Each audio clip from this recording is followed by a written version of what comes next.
Welcome to the Deep Dive.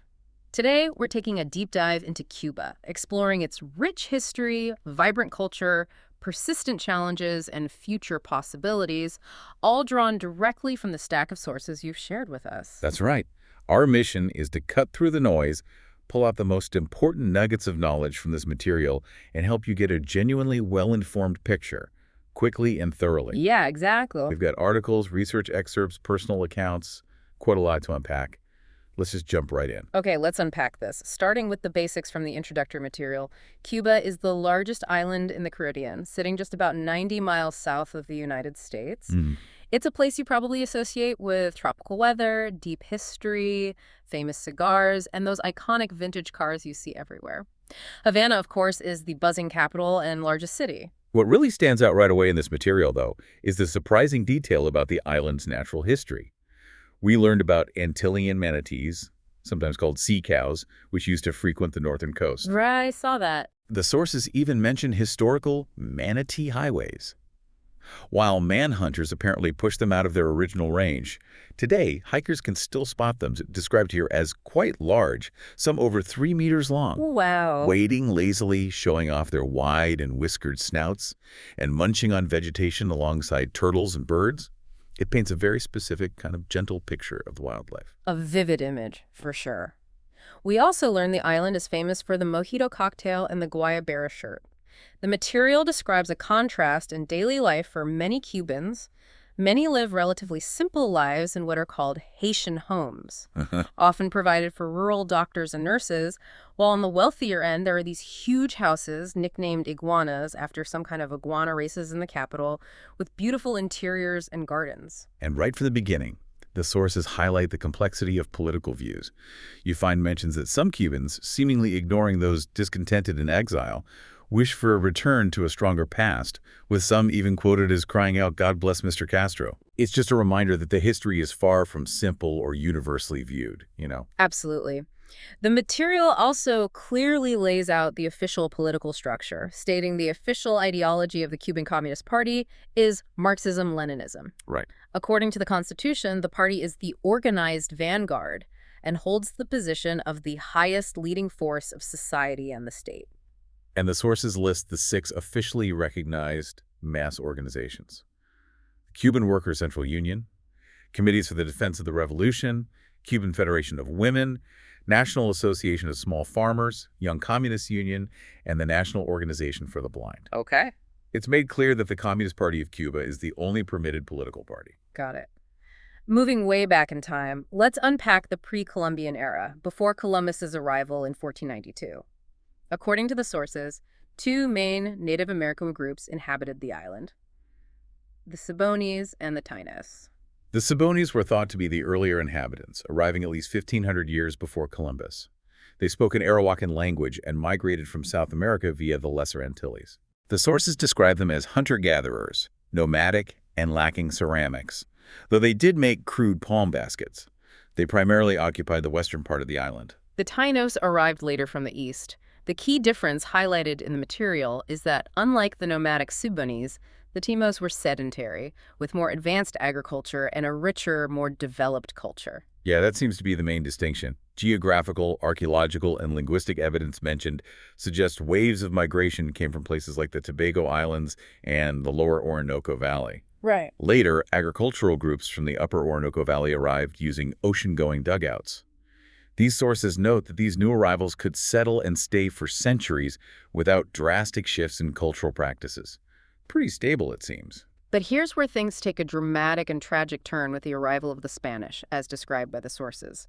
There's strong language used, attributing the near-total decimation of the Aboriginal population in less than 3 decades to the bestiality of the Spanish colonists. Wow, bestiality. Yeah. It's a direct language from the source. It is.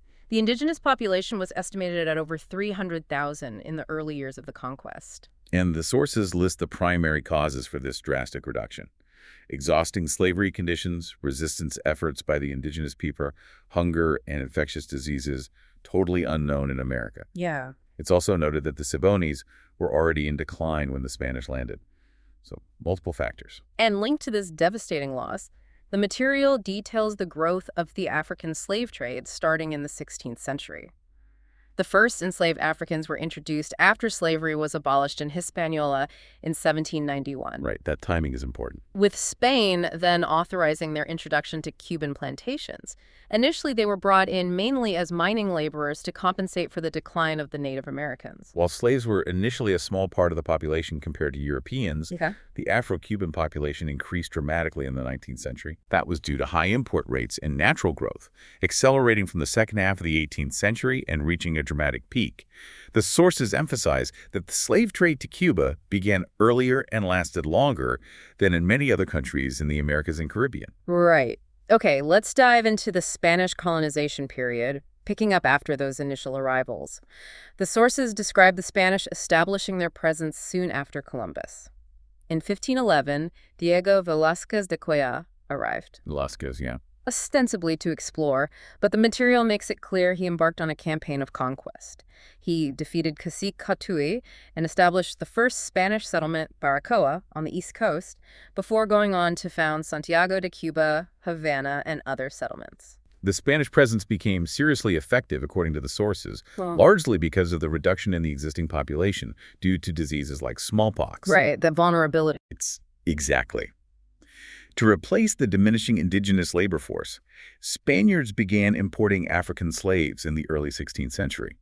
Slavery, along with wage labor, remained absolutely fundamental to Cuban society until its abolition in the late 19th century. What's fascinating here is the primary economic driver the sources identify.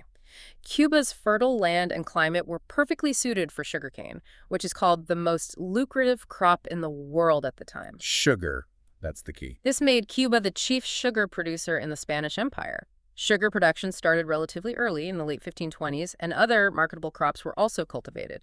And the sources emphasize that these large-scale operations required significant numbers of laborers, which the influx of enslaved Africans provided. It's all connected. As capitalism developed in Spain in the late 16th century, Cuba rapidly expanded both sugarcane production and the African slave trade.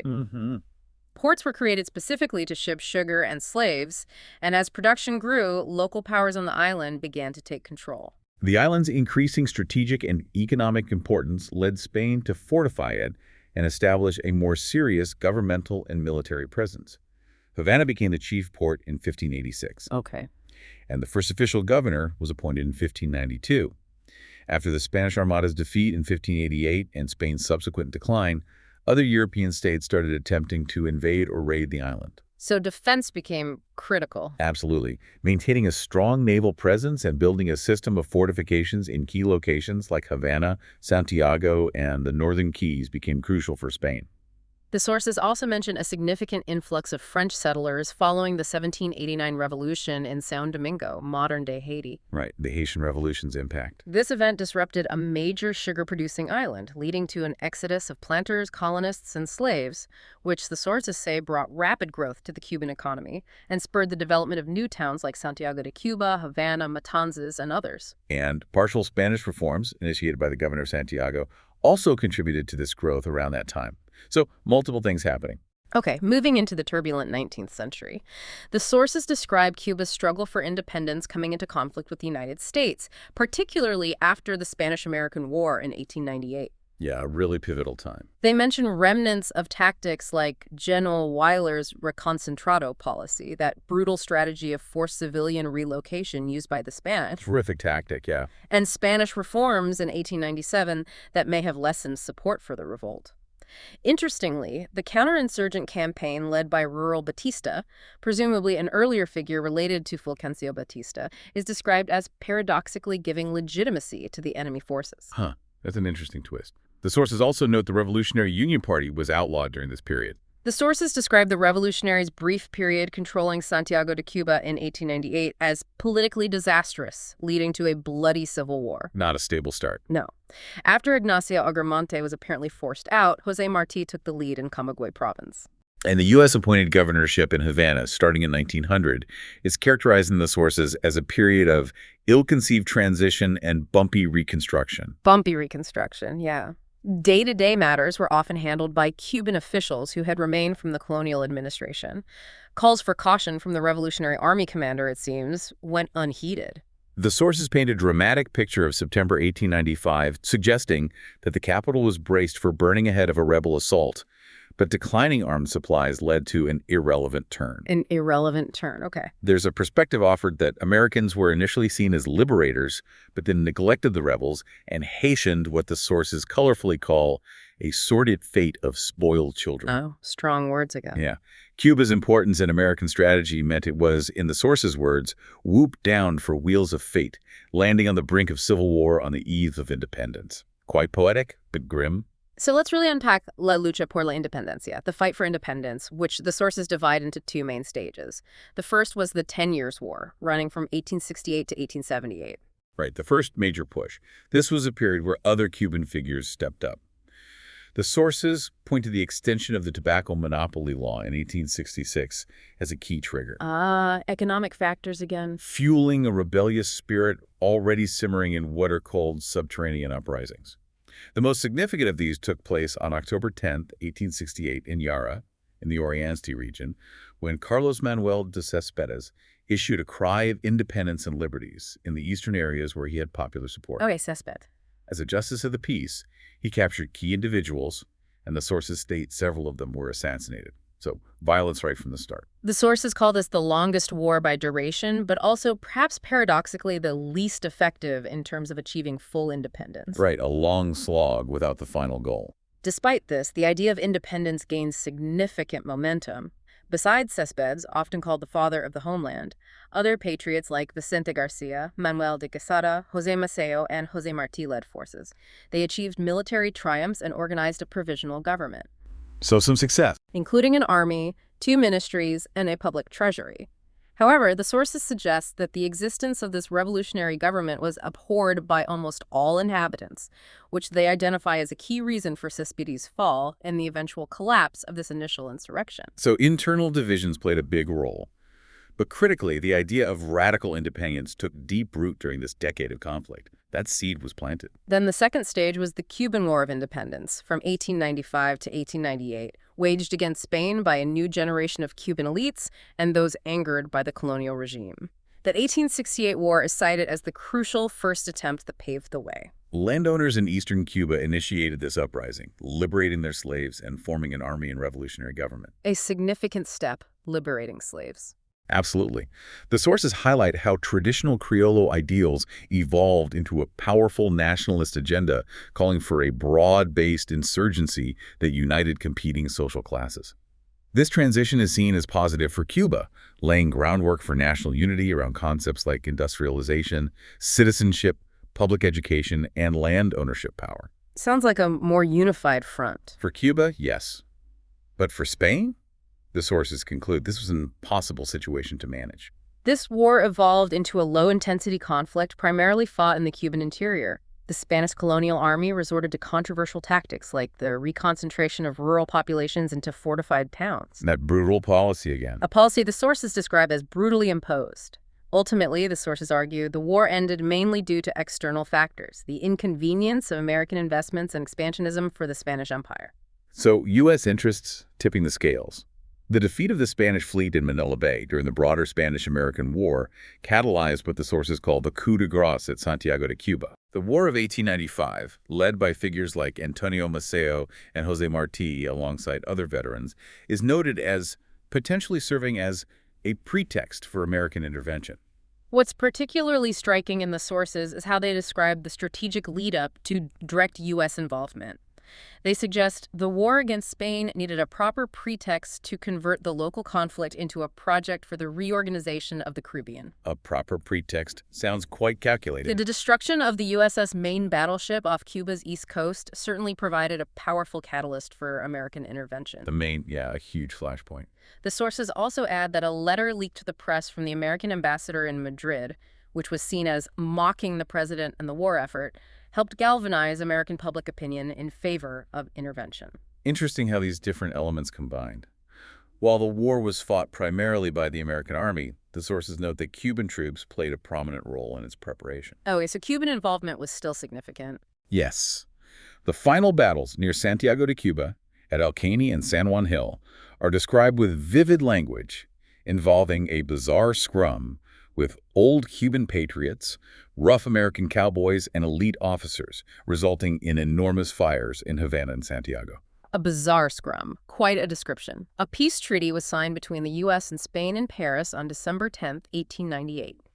It included a stipulation for the American army to enter Cuba within a month and, notably, an ambiguous clause on Spanish sovereignty. Ambiguous sovereignty. That sounds like trouble down the road. Exactly.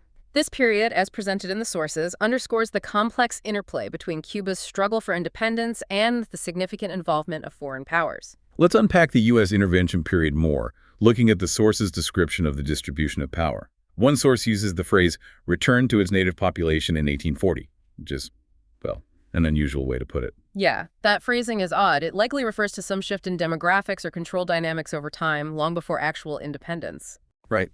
The sources present a strong dichotomy in the forces at play. Spain, interested in maintaining a colony where inhabitants were slaves to the metropolis versus America, presented as interested in building a republic and making inhabitants free. A very black and white view there. It is. It's noted that the history of the U.S. in America is comparatively brief relative to Cuba's long colonial past. An aristocracy of native-born islanders formed, which was hostile to privileged Spaniards, described as proud of the rank of nobility, and devoted to frivolous amusements, holding contempt for what the sources call aged, hard-headed, and rough islanders. The sources contain some truly intriguing, almost philosophical or poetic descriptions in this section. There's a mention of Maceo capturing the Guantanamo fort in an attempt to economize power darts, which seems to imply using limited resources strategically. Economize power darts, yeah, it's quite evocative language. There are notes about disappointing results from whaling and cotton ventures, and a description of philosophers of the declassed consumed by rage against U.S. aristocratic power. It sounds like a real clash of worldviews. One source describes a troubadour in mathematics who became dignified, seeing revolution with a cause. The language can be dense, but it seems to convey a sense of disparate forces and philosophies colliding. One source uses phrases like, the American cart Charles pleaded in gatherings, and states that Cuba received news of its fate irrespective of her own individual power. It notes cigars increased in price abroad, the U.S. Congress banqueted, and the U.S. tried convincing England, feeding public curiosity. Banquets, while Cuba's fate hangs in the balance. Descriptions like a geyser of words taking effect akin to strontium, a bloodless inauguration of advance, followed by a shrewd ignoring, paint a complex, often critical picture of U.S. actions from the perspective of these sources. It's not always flattering. Let's revisit the Spanish-American War section again, specifically how the sources frame the outcome. What started as a revolt against tyranny, they say, changed to a war of independence that became a civil war almost. Right, the lines blurred. Spain's empire is depicted as broken and chaotic. The sources highlight the devastating impact on the island. Spanish blood-staining towns, the treasury replaced by desolation and panic, civil war raging. Chaos. They even mention agents of pirate vessels, landing machine guns and dynamite, adding to the sense of just complete breakdown. The sources offer different estimates of potential naval power needed to destroy Spanish financial interests, but largely dismiss these estimates as myth. Okay, so questioning the military calculations. They also describe seemingly exaggerated estimates of bribed or submissive Cubans. The military situation is abstractly described as the strategical load appears diamond-sifted flint and slate. Very abstract language again. It is. Criticism of the Cuban revolutionaries is seen as ridiculing local belief and, ironically, rousing a desire to fight for Cuba's rights, in the only way Spain knows, by armed aggression avowedly upon foreigners. The sources note the paradox of lack of liberty despite wealth and the prevailing ruin and desolation, calling the wars and pleasantries a misafford. A misafford. Interesting term. Here's where it gets really impactful for the relationship between Cuba and the U.S. The Platt Amendment. The sources clearly state the U.S. desired to maintain its influence over Cuba and drafted this amendment. And this was essentially forced into the Cuban Constitution, right? That's how the sources portray it. It happened during the ratification of a peace treaty that technically recognized Cuban independence. These terms significantly limited Cuba's sovereignty. How so, specifically? Well, they outlined a specific U.S. role and, critically, limited Cuba's ability to sign international treaties unrelated to the U.S., particularly those that could alter Cuba's debt. Control over foreign policy and finances. Exactly. Cuba was required to send an annual financial report to the U.S. Congress and agreed to lease land for naval bases on Guantanamo Bay. Guantanamo, still relevant today. And perhaps most controversially, U.S. troops could intervene anytime they deemed it necessary for the peace, order, or independence of Cuba. The sources explicitly state these terms were designed to protect U.S. interests and enforce stability. The sources explain that the Cuban Congress, feeling immense pressure, modified their constitution to include the Platt Amendment and sent it to the U.S. for ratification. The U.S. Congress ratified it. And then The Cuban government then officially protested U.S. intervention, even though the U.S. had already recognized the Cuban Republic. The American response, according to the sources, was basically, you accepted the terms by putting it in your constitution. oof. Understandably, the Platt Amendment enraged many Cubans, but the Cuban president at the time reportedly warned against revolt. Why? Fear of intervention. Precisely. The sources quote him stating Cubans had successfully resisted Spanish rule but were forced to accept U.S. conditions in 1901. He noted that a strident independence assertion would only provoke U.S. intervention, Right. but also remarked that if Cubans weren't currently rightful masters, they still held more independence than under other administrations. Kind of a pragmatic, if maybe resigned view. And how did the general population react? Popular sentiment, the sources note, ranged from ambivalence to anger, with reactions described as base humor and middle-class resignation reflecting feelings of invincibility. So, a mix of frustration and perhaps a feeling of powerlessness. This section powerfully captures the complex and contentious beginning of the U.S.-Cuba relationship under these terms. Okay, moving into the era of the Republic and the lead up to the revolution, the sources point out that although both U.S. and Cuban foreign policies since the Spanish-American War aimed at controlling events, Cuba has consistently shown resistance to foreign domination. Yeah, that resistance is a constant theme. Resulting in anti-American fervor, which became particularly strong after the 1959 revolution. The Cuban Revolution, dated by the sources from 1953 to 1959, culminated in the overthrow of President Fulgencio Batista on January 1, 1959. This event and the subsequent changes marked the end of what the sources call neocolonialism and a distinct turn towards a European-style socialist development via the Soviet Union. And the revolutionaries were effective. Very. Cuban revolutionaries effectively used successful guerrilla warfare tactics and managed to gain wide popular support among the working classes, rural peasants, and urban dwellers. Broad support, then? It seems so initially. The sources call it one of the most iconic revolutionary movements in the Third World, and an example of how revolutionary social change can be achieved. Fidel Castro, of course, became a prominent figure globally, inspiring aspiring revolutionaries elsewhere. What's particularly insightful from the sources, though, is the nuance they provide. While hailed as a victory against imperialism and a triumph of nationalist pride, the sources caution that much of the initial impetus for change got lost in the turmoil that followed. The revolutionary ideal versus the reality. Describing this as a frequent consequence after revolutionary struggles. The sources also give context to early post-revolution migration patterns. They mention that before the revolution, Cuba was relatively prosperous and educated, with established industries like distilleries and tobacco and a thriving tourism sector. A different picture than later on. Definitely. Many middle-class Cubans began fleeing to Miami in 1959, fearing for their lives as Fidel Castro consolidated power.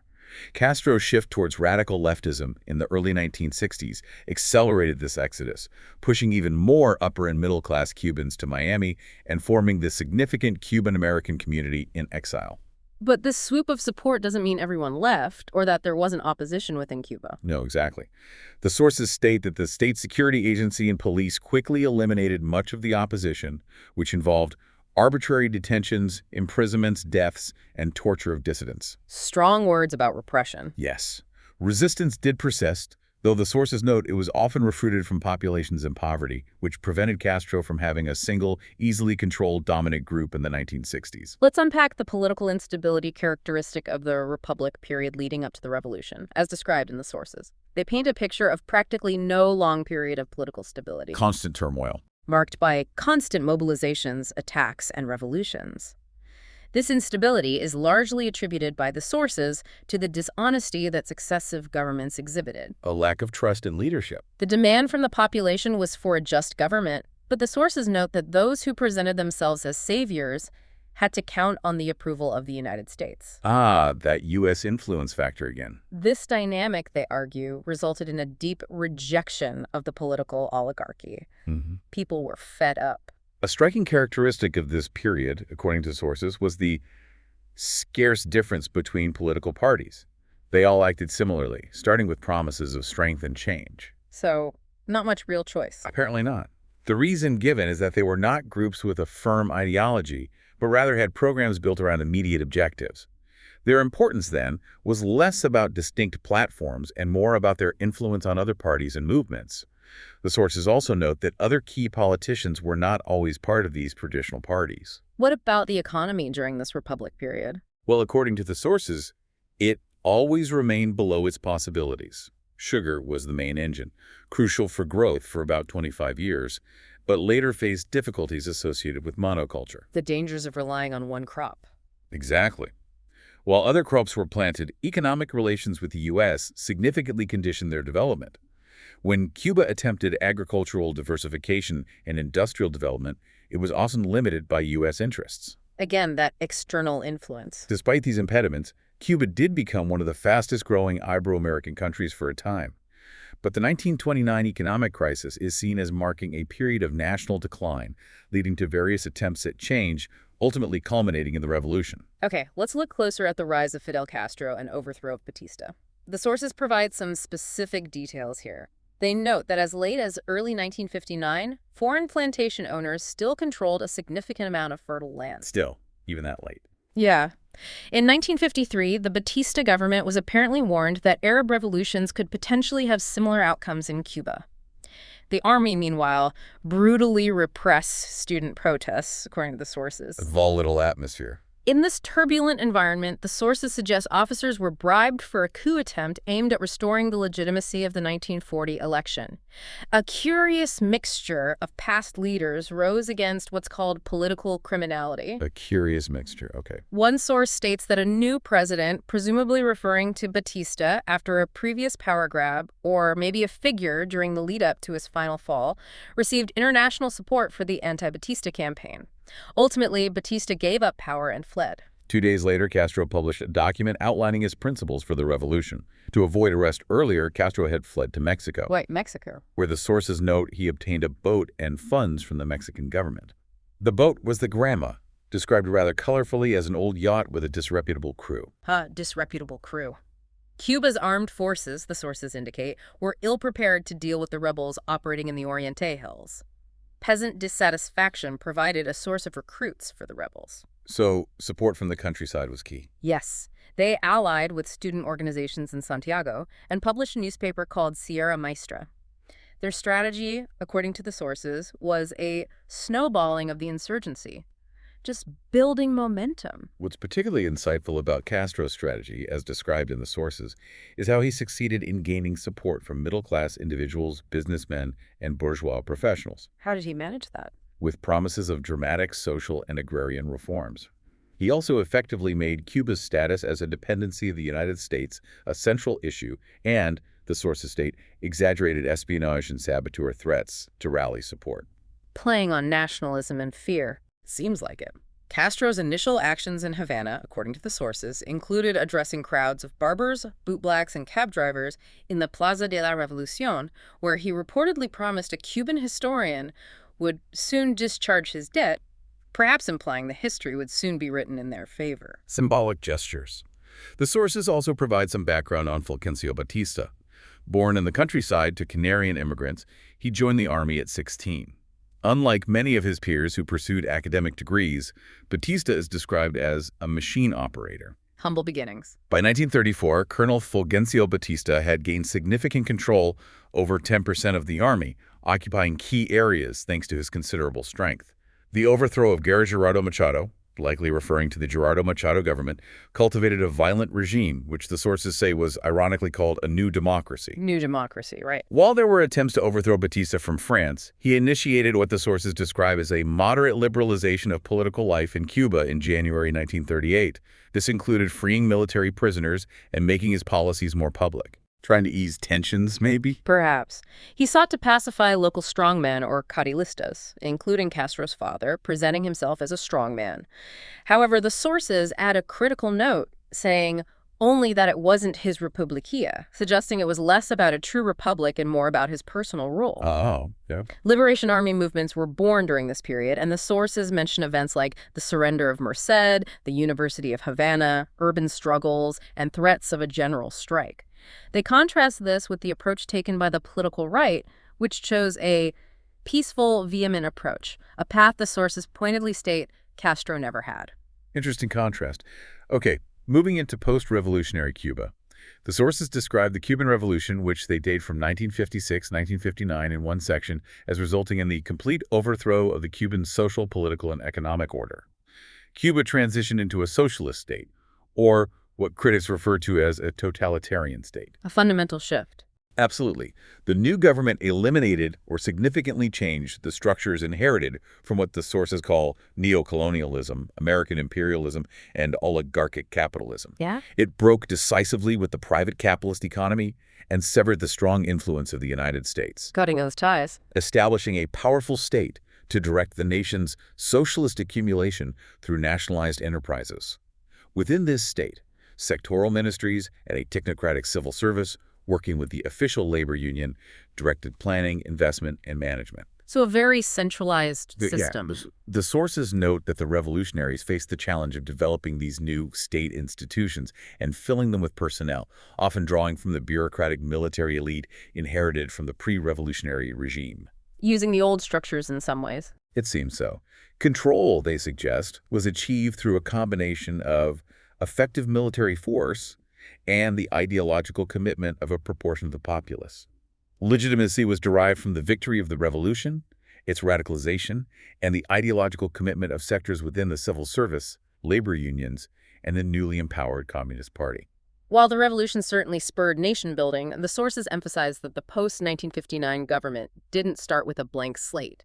It initially began as a loose coalition with some disparate ideologies immediately after seizing power. Right, not a perfectly formed plan from day one. Exactly. A state with fully developed governance theories and a deep bureaucracy couldn't simply emerge overnight. Let's unpack the establishment of the socialist state in a bit more detail, based on the sources. They state that in early 1960, Cuba declared itself a socialist state. It began exporting sugar to Soviet bloc countries and demanded dollar payments from the U.S. for sugar that hadn't even been delivered yet. Bold moves. Very. This led to a rapid deterioration in relations. In April 1960, the U.S. broke diplomatic ties, followed a year later by comprehensive economic sanctions. The embargo begins. The sources argue that these specific factors ultimately defined Cuban socialism fundamentally as a revolution against capitalism, one that had the backing of a major socialist power in the Soviet Union, and whose primary aim was reforming society. Domestic policies shifted significantly, becoming a politically potent means of negotiating terms with the United States, rather than merely an internal effort. Heavy nationalizations were declared in July 1960. These were framed by the sources as revolutionary transformations of property rights, which decisively moved the economy towards leftist principles. And the impact. This process freed the state from adjusting to privately made investment decisions.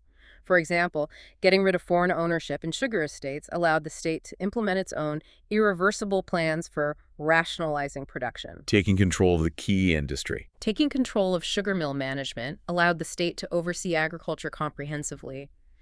Nationalizing foreign wholesale, retail, and supply enterprises gave the state control over imports, distribution, and managing dollar resources, particularly for negotiations with the U.S.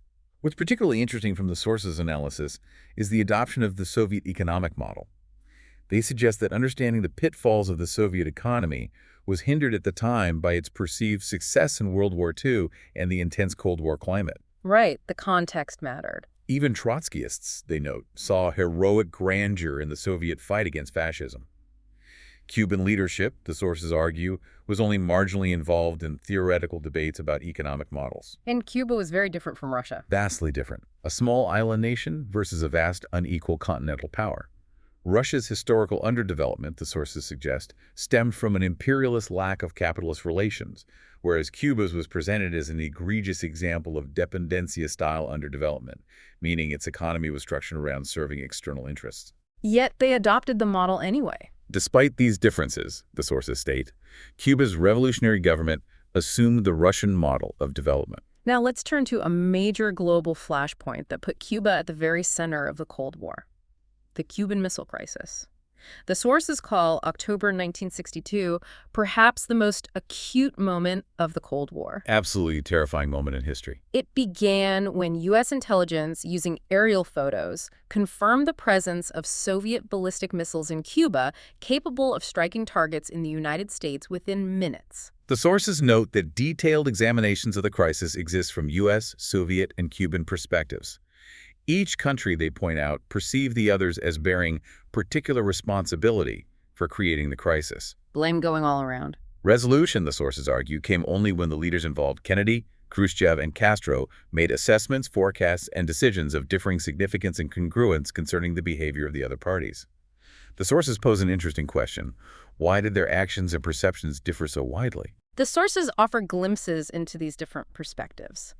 In the wake of the failed Bay of Pigs invasion, one Cuban figure named Garcia is mentioned as believing the U.S. was unlikely to intervene militarily and was therefore comfortable with the missile deployment. Miscalculation, perhaps. Castro, the sources state, assumed global support for his request for defensive missiles and believed this would give him a stronger negotiating position against Soviet pressure.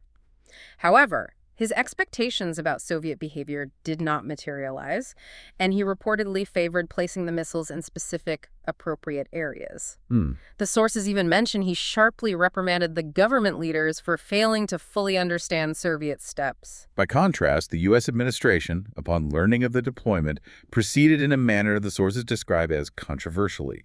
They focused on gathering intelligence and seeking public support. How was it controversial? The sources note the U.S. decision-making was heavily influenced by the element of surprise, which entailed expectations, taking chances, and a secretive makeup.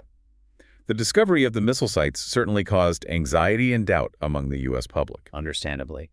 A crucial cabinet and chiefs of staff meeting took place, but no final decision was made there. President Kennedy, the sources suggest, feared his prior intelligence failure regarding the missiles would be revealed. The initial U.S. plan hinged on a countermove with the expectation that deployment would be curtailed, and early U.S. options primarily involved air power. This section truly highlights the multi-layered perspectives and intense tensions surrounding this critical event. Okay, moving into the 21st century. The sources note that this period opened up new possibilities for Cuba's external relations. Negotiations with Western and Eastern European countries led to opening airspace for civil aviation, putting Havana on European routes. Some opening up, then. Yes, but the sources point out the question of civil rights had been left open in these discussions. The sticking point. 1993 is highlighted as an important year. Despite an earlier 1990 agreement with Greece for tourist charters, regulations with France and Italy were reportedly paralyzing an importing industry. Tourism struggles. The sources state that if the government had not allowed the little left agile tourism by removing the official monopoly on handling U.S. dollars, specifically mentioning a $225 threshold, the country could have further fallen into oblivion. Wow. That critical. In 1995, two significant treaties were negotiated with Spain and Canada. The sources note these were based on mutual respect and non-intervention clauses. Sounds positive. However, tolerating the Cuban government's policies was accompanied by annoying disagreements on human rights in the prisons, according to the sources. So still that tension. Always bubbling under the surface. The sources discuss the importance for outside actors to understand domestic dynamics, particularly in the context of cyber activism. And the internet's role. For the Cuban regime, it's anticipated they will tighten control over information, because the sources suggest that internet access, if used effectively, could theoretically make a regime collapse possible. A perceived threat. This adjustment, they argue, would happen at a bureaucratic level, involving surveillance and control, but the sources predict the repressive apparatus would remain unable to destroy the internet entirely. Can't put the genie back in the bottle, maybe. Let's look closer at the economic reforms undertaken in the 21st century, as described in the sources.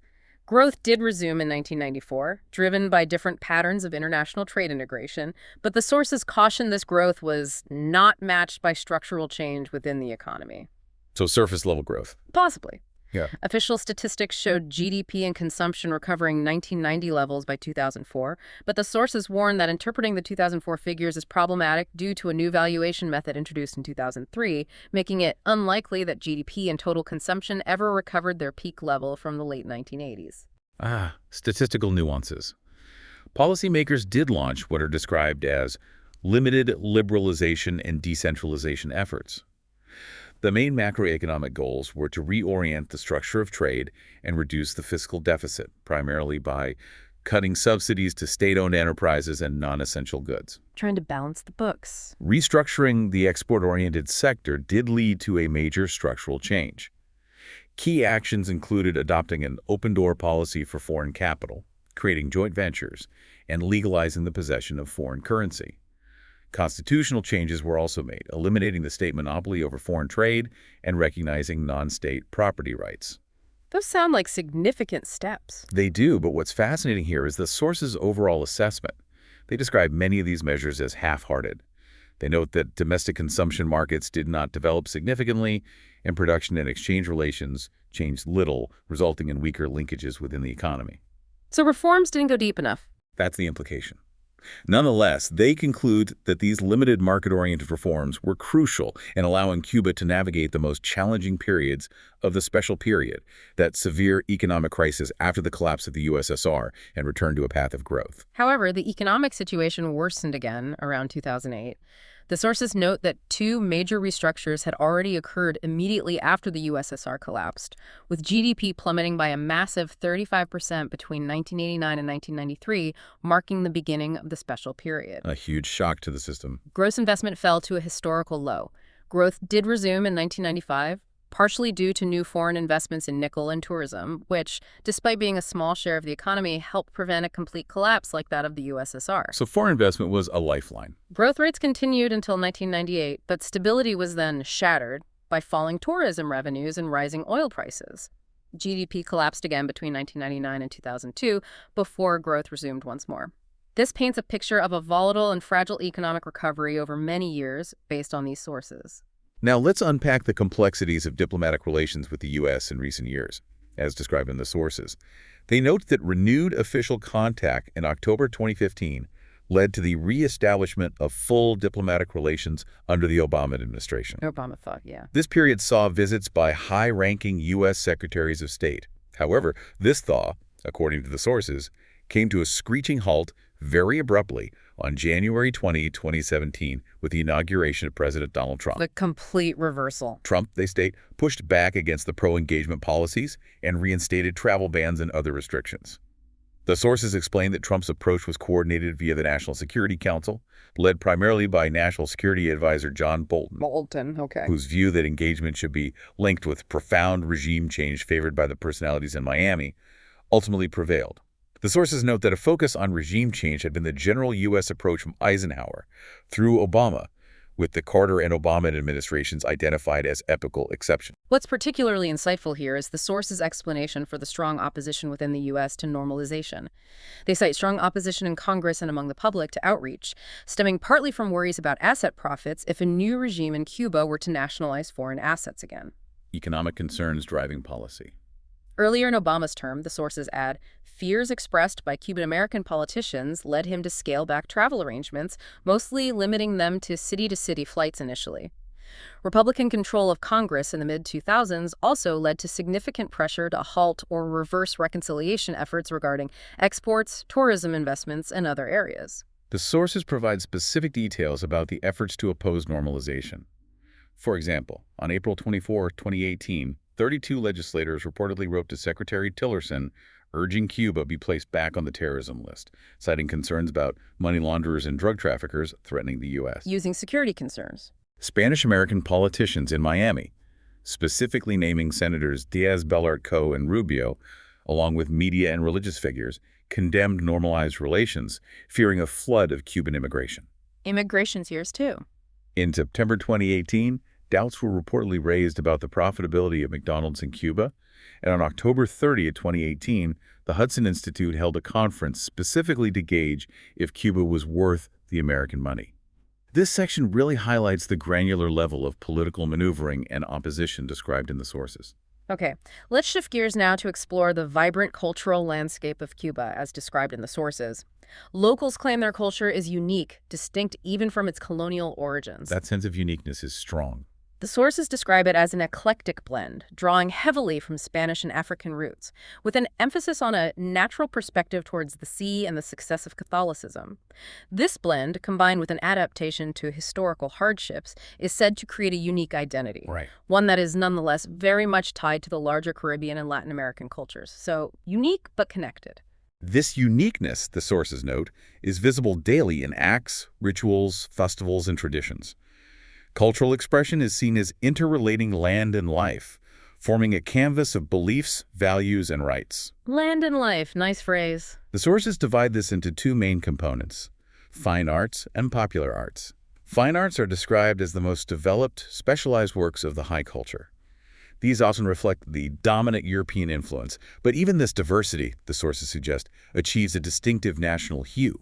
So European forms with a Cuban flavor. Exactly. Fine arts acted as a unifying force by defining a national identity, a growing concern after independence was achieved.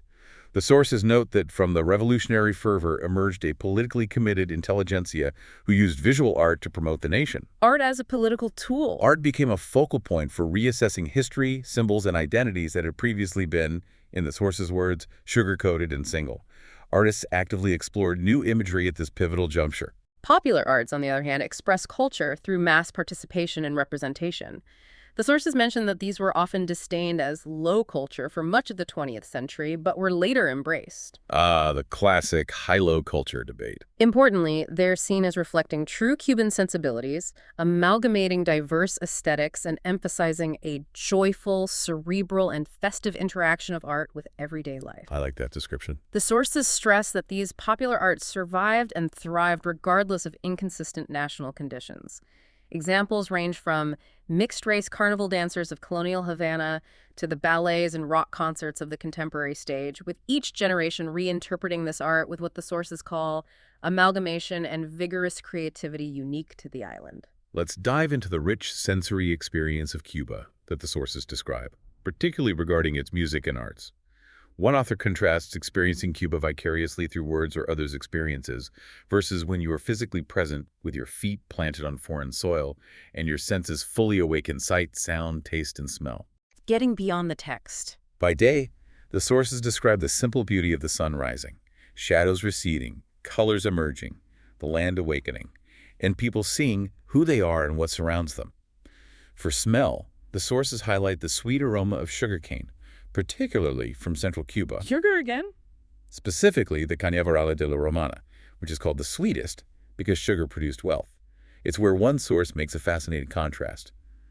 Wealth and poverty atypically coexist. There's a wealth of sugarcane, but this is a poor country. That's a powerful paradox. Yet it adds, at least the people can enjoy everything freely, which is, well, a complex statement depending on interpretation. The sources include descriptions of daily life that seem to be from a specific perspective or time, workers able to stop machines, a workday of less than 7 hours, free education before and after adulthood, and subsidized food. Sounds somewhat idealized, maybe? Cuba is called a cigar country, and notably the #1 protein producer in a region that isn't selling to the U.S. There's an anecdote about a friend named Jose de la Luz who used to leave school at noon to pick up sugar for the family business, but now nothing but a small virgin soil remains. The sense of lice there. Vivid descriptions like barricades greased with amber and the poetic line, sugar for rum, cigars, birds singing sweetly, everybody's a sigh, convey a particular feeling of the place. In the evening, the sources say, the sun dips and the land and labor rest. The smell shifts to cigar tobacco, described as reminiscent of nectar. Nectar. And the sound is music, depicted with incredibly vibrant language, richer than a hit upon the earth's pulse, something that shakes, rattles, and rolls is intoxicating than rum, like 1,000 flowers blossoming and invigorating spirits bounding the foot, twinkling the eye. Wow, it's like the sources really want you to feel it, to hear it. This level of detailed sensory description truly brings the culture alive. Finally, on culture, let's talk about Cuban cuisine. The table of contents hints at its hybridity, and early pages feature recipes using tropical fruits, beans and legumes, pork and rice, with dishes often centered on the plate, emphasizing their importance. What's interesting is the source's comparison to meals in the Persian Gulf, where rice is often the star of the feast, implying a similar centrality in Cuban cooking. The sources praise the richness of Cuban cuisine, its flavor, creativity, diversity, and contrasts. It's essentially described as Creole food, a mixture of Spanish, indigenous, and African influences that results in its variety and richness. But it's also presented as a cuisine in process, marked by significant historical shifts. The sources state that before 1959 and for over 40 years after, the imposition of communism, The impact of the state. which established an economic system favoring agriculture but also involved expropriating all land, forbidding any production and commerce of food produce, and transforming private cooperatives into large state cooperatives, dramatically changed Cuban cuisine. It became, in the source's strong words, a monotonous, tasteless, vulgar, and pale standard. Ouch. That's harsh criticism. Today, the sources note, with this subsequent 5-year period of liberalization, the gastronomic panorama is blooming, with new products, dishes, and ways of eating emerging. So, a comeback. The sources review this hybrid culinary tradition, experienced both at home and in restaurants, which they describe as ranging from mild to shallow and disparate, but evolving dynamically over generations. They argue that ignoring previous developments is an oversight that leads to false impressions and identity crisis. You need the history to understand the present. Exactly. They also point out that knowing food elsewhere isn't an exact guide for cooking in Cuba. Flavors and variations are heavily influenced by available methods and technology. Immigrant cookbooks, they suggest, were ingenious and crafty in adapting to available ingredients and utensils. The overall craft and sophistication of the cuisine, they conclude, testified to a long history and culinary tradition despite the interruptions. Okay, let's step back now and look at Cuba's place in global politics through the lens of these sources. They highlight the announcement of the Monroe Doctrine by the U.S. in 1823 as a key turning point. The Monroe Doctrine, looms large. Framing the Americas as a unique market exclusive to the United States. This doctrine, they argue, had real impacts, particularly in the Caribbean, where U.S. influence grew strongest. What's a surprising claim presented in one source?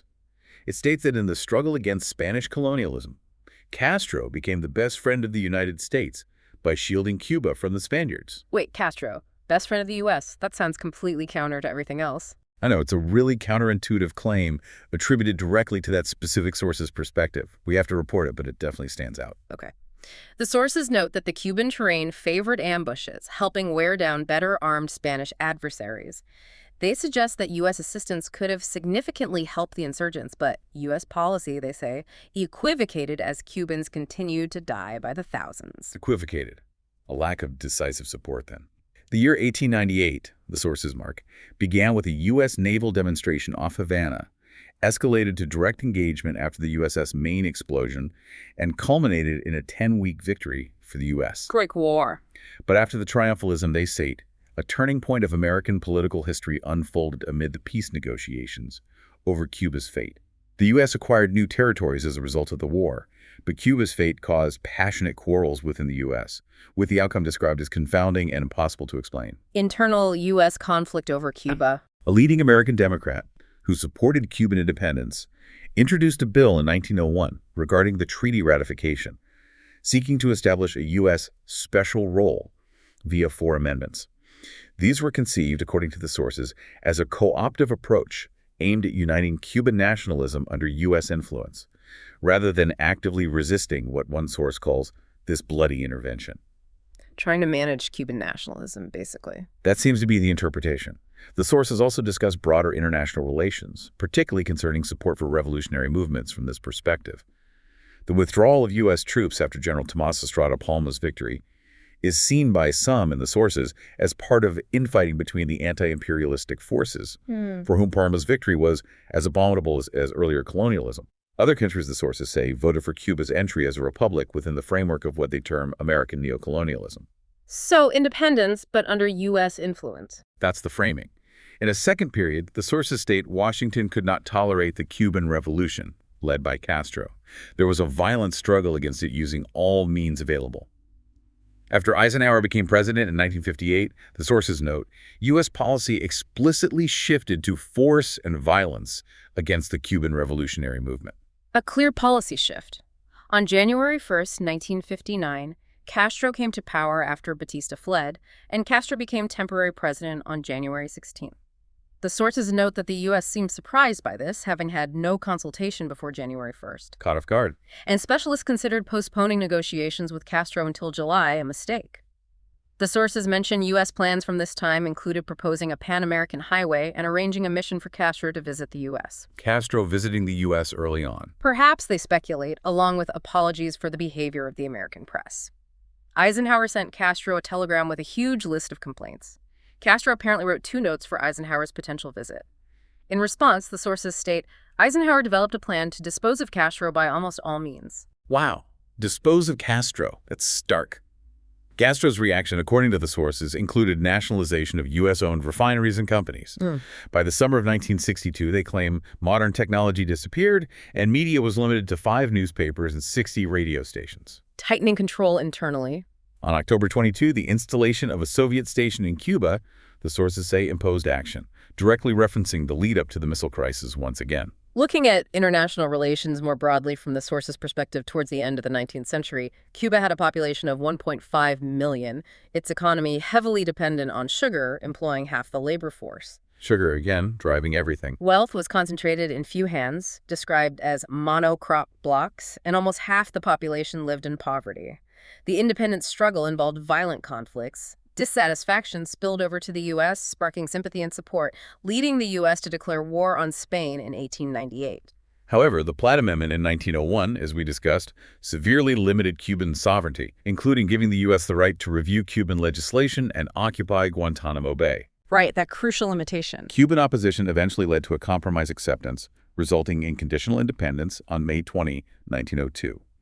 The U.S., the sources state, retained a tight grip on Cuba's development.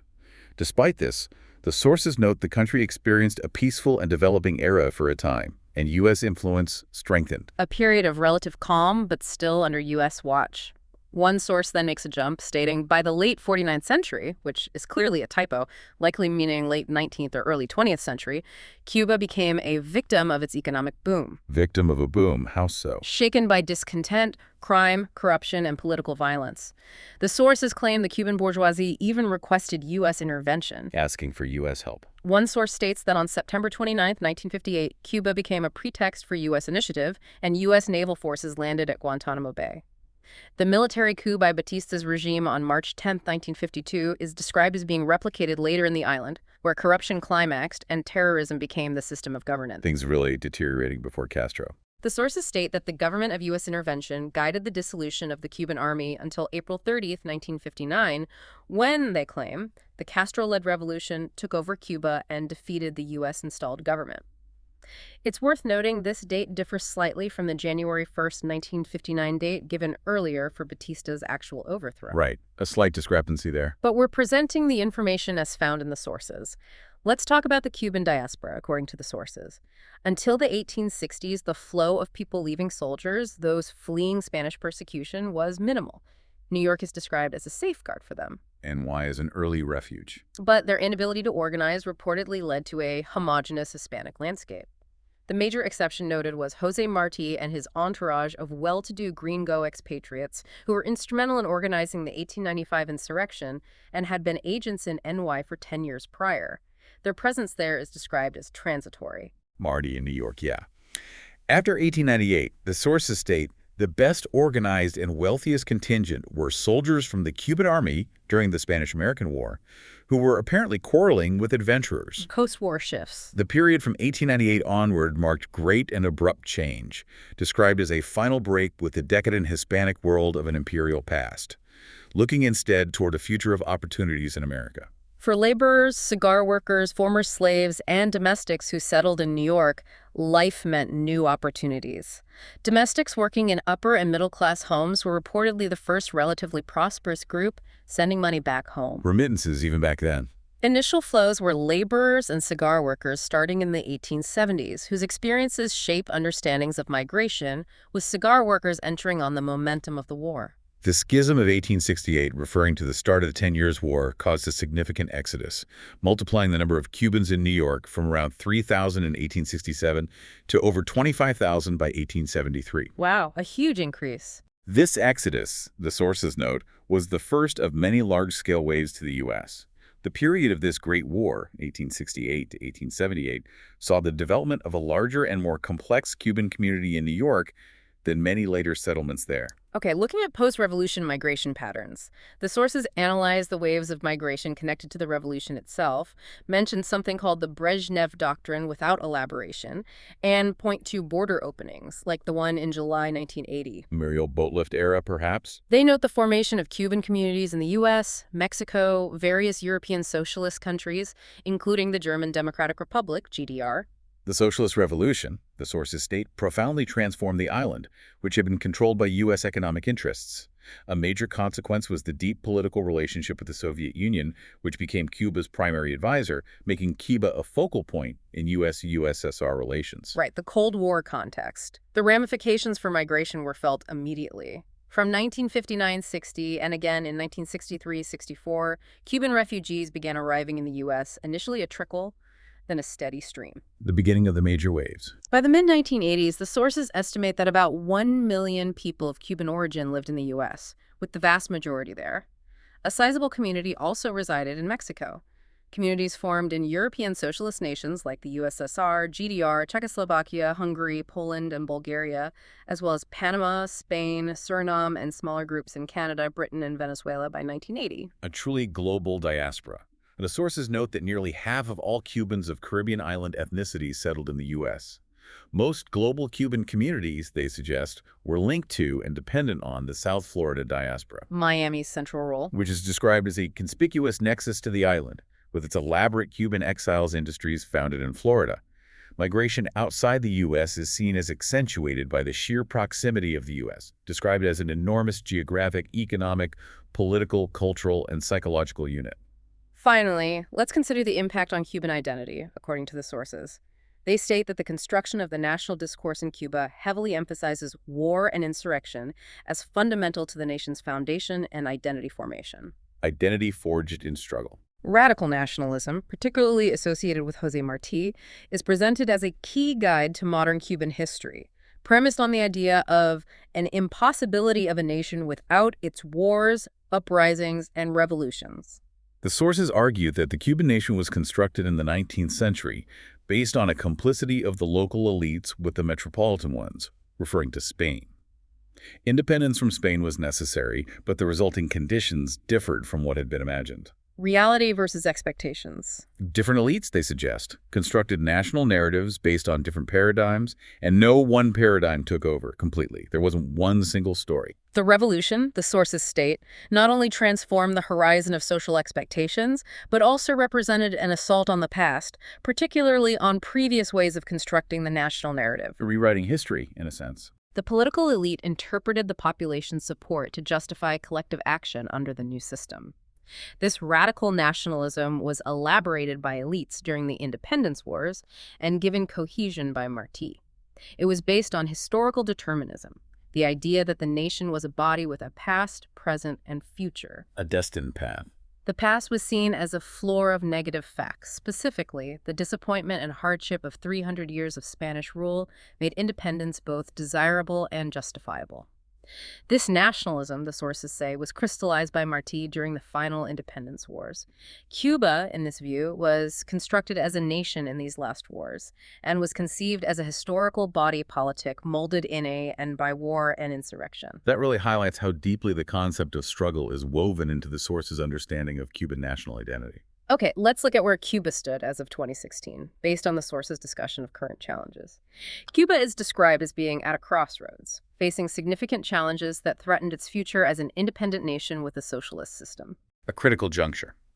The sources present a risk that Cuba could become merely a small customer of the Russian system, similar to the Soviet era, or that attempting to mimic the models of countries like China or Vietnam could lead to a massive increase in social injustice bordering on social revolts. Two potentially difficult paths.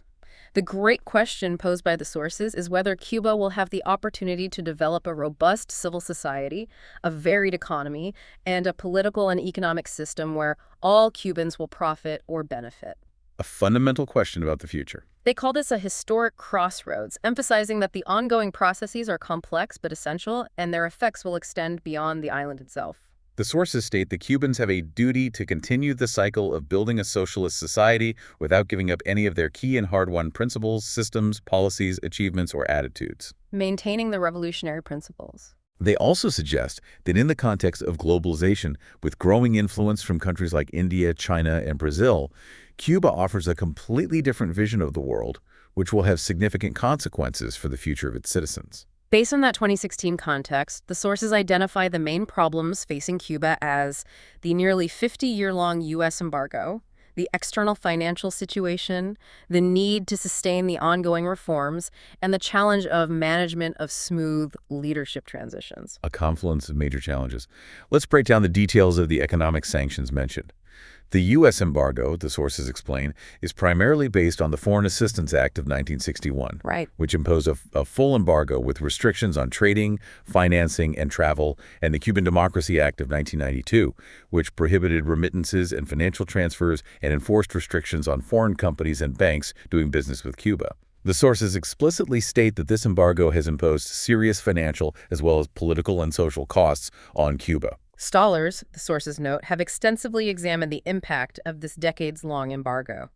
While not absolute, as some trade like food and medicine did occur, it acts as a symbolic verification of the isolation of the Castro regime. Symbolic, but also very real impact. Cuba's stated objective to be removed from the U.S. list of state sponsors of terrorism had increased hopes for normalization.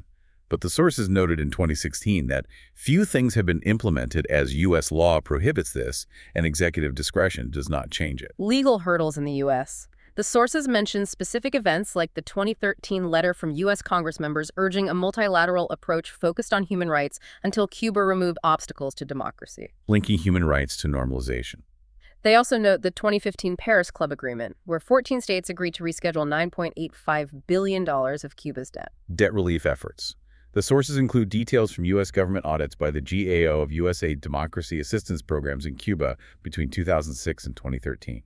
These audits reportedly found issues with internal controls, compliance guarantees, financial transactions, reporting, and oversight. Problems with U.S. aid programs themselves. Cuban economists have also examined the country's economic structure, with one book mentioned encouraging reforms for innovation and productivity, while also considering other contributing factors beyond the embargo, like Cuba's participation in Comecon, the Soviet economic bloc. Internal factors matter too. The sources conclude that increasing exports is seen as absolutely crucial for the island's future success. Now let's turn to the difficult topic of human rights issues, which are described in detail in the sources. Prior to Castro's rise in 1959, civil liberties were restricted by military regimes. However, Castro's fresh revolutionary regime in July 1959, which initially spurred enthusiasm with promises related to education, employment, and healthcare, That initial hope. rapidly began repressing dissent. The sources state that an aggressive campaign of persecution against all who opposed the regime commenced. This involved summary trials resulting in the executions of hundreds of rebels, political opponents, and even at times indiscriminate killings of common criminals who resisted. Prisoners reportedly endured degrading treatment, malnourishment, and forced labor. A very grim picture from the sources. Decree 1284, issued in October 1960, sentenced anyone divulging state information to prison, creating, according to the sources, an atmosphere of fear across the island. Chilling effect. The sources argued that a principle of retribution, which they call justice in totalitarian states, formed the main pillar of Castro's regime's approach to law and order. Fundamental freedoms, including freedom of speech, press, religion, assembly, and organization, were, in the sources' words, all wiped out. Wiped out. Independent publications became very rare. By the end of 1959, 97% of Havana's private newspapers had been closed. Reprisals against journalists are described as paroxysmal and savage. Attack on the press. Government organs, modeled on the Soviet system, dominated publishing and broadcasting. Strict press control was enforced, and foreign journals were largely barred. The sources describe the courts as functioning essentially as instruments of oppression. Arrest orders were often a mere formality.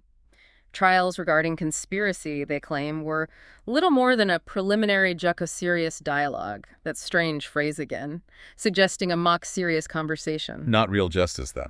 Judgments were predetermined by higher authorities, and judges simply elaborated preordained sentences. The accused were mostly unrepresented, and public trials were limited because witnesses were unprepared, evidence was incomprehensible and contradictory, or simply unavailable. A facade of legality. The sources describe physical justice being demonstrated publicly, with prisoners marched before executioners. This section in the sources provides a very stark account of the human rights situation during this period. Okay, let's look at the political prospects for Cuba's future, based on the source's perspective from around 2016, leading into the Obama thaw. At that moment, initial prospects for normalizing U.S. relations seemed more realistic than they did 1 or 2 years ago. A moment of optimism. The Castro government, the sources noted, had maintained its 54-year determined struggle to survive. However, the sources are quite critical of the government's approach, calling its model of socialism for small island nations in the 21st century unrealistic and intolerable, and stating it brought considerable negative results. Harsh assessment. The economy, they argued, was in a downward spiral, with productivity falling and a growing black market. Increasing numbers of Cubans reportedly felt they no longer have a future, leading hundreds of thousands to leave via dangerous human smuggling channels into Central America and Mexico. Desperation leading to migration. The worst deprivations, the sources noted, were felt by the ordinary Cuban citizen. The sources observed a shift in U.S. focus post-fall 2013 during the final Obama years, from the Pacific back to the Western Hemisphere, specifically Cuba. Obama's December 17, 2014 announcement was seen as a historic new policy, ending estrangement and initiating normalization. A major policy shift. This approach, the sources note, was vigorous at all levels of government in Cuba and agreed upon through diplomatic channels and communications with President Obama's emissaries. What will follow from here is anyone's guess, one source stated at the time. The goal of the improved climate was to encourage political and economic changes necessary for average citizens to have a chance at new prosperity and democracy. The sources discuss the implications for both countries, noting that analysts believed a great deal is riding on this new opportunity.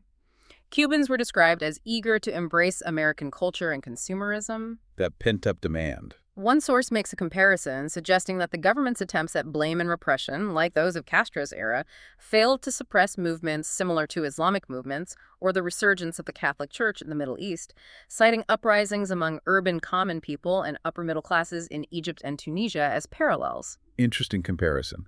A crucial step for Cuba's future, the sources suggest, would be granting economic rights in a timeline that is speedy and clear enough to gain credibility. Speed and clarity needed for reform. Now, let's examine the economic outlook as described in the sources, particularly focusing on events between 2006 and 2009. The period 2006-2008 saw a mix of favorable and adverse events. Ups and downs.